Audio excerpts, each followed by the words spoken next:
Hey folks, Wally DM here, and today our adventuring party is wandering down a long hallway when they trigger a trap. Now the hallway comes alive and it's moving like a conveyor belt, dragging them closer to some dangerous tentacles in a dark alcove at the other end.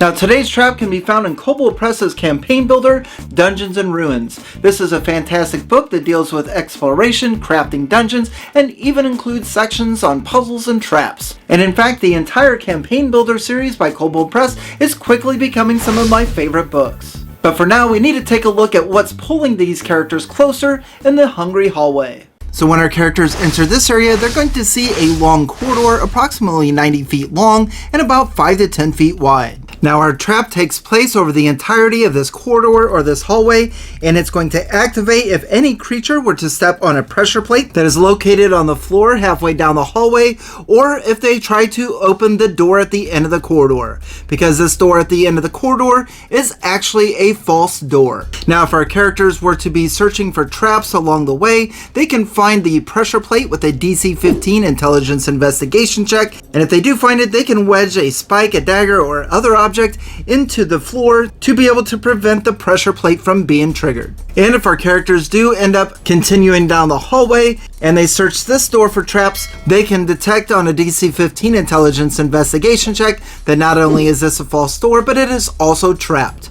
However, if it goes undetected and one of the characters steps on the pressure plate or tries to open the false door, then our trap is going to trigger and we're going to roll for initiative. Now when the trap is triggered, this false door is actually going to raise into the ceiling, and behind it is going to be a dark alcove filled with writhing tentacles. Not only that, but the entire floor itself is going to activate and act as a conveyor belt. So on initiative count 20, our hallway is going to begin to move, and any creatures or objects that are in the hallway are going to be moved 30 feet closer to the tentacles. Now in addition to everything else that's going on, once our characters are moved closer by this hallway, they are also going to need to make a DC 17 dexterity saving throw, and if they fail, they're going to fall prone. Now a creature that starts its turn in the alcove's area is going to need to succeed on a DC 17 dexterity saving throw, or they're going to take 3d6 of bludgeoning damage and be restrained by the tentacles. A creature takes an additional 3d6 bludgeoning damage at the beginning of each turn it remains restrained. Now a character can use their action to make a DC 15 athletics or acrobatics check in order to break free of the tentacle's grasp. So the way that this trap plays out is the floor is going to continue to move, and on initiative count 20 of every round, any character that is in the hallway is going to be moved 30 feet closer to the tentacles and need to make that DC 17 dexterity saving throw or fall prone.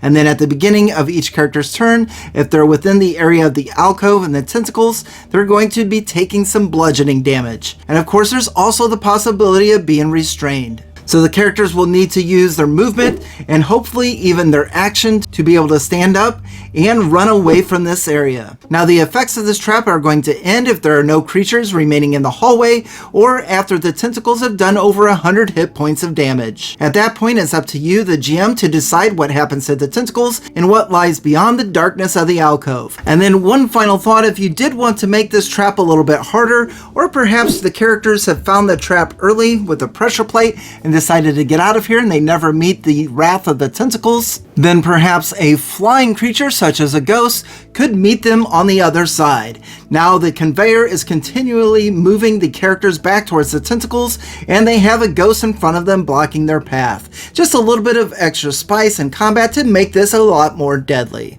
So that's all I have for you today. What did you think of the trap? Is this something you could use in your game? And if so, what would you do differently? And if you'd like to check out the Campaign Builder series by Kobold Press, I'll put a link in the description below. Thank you very much for watching, and on to the next.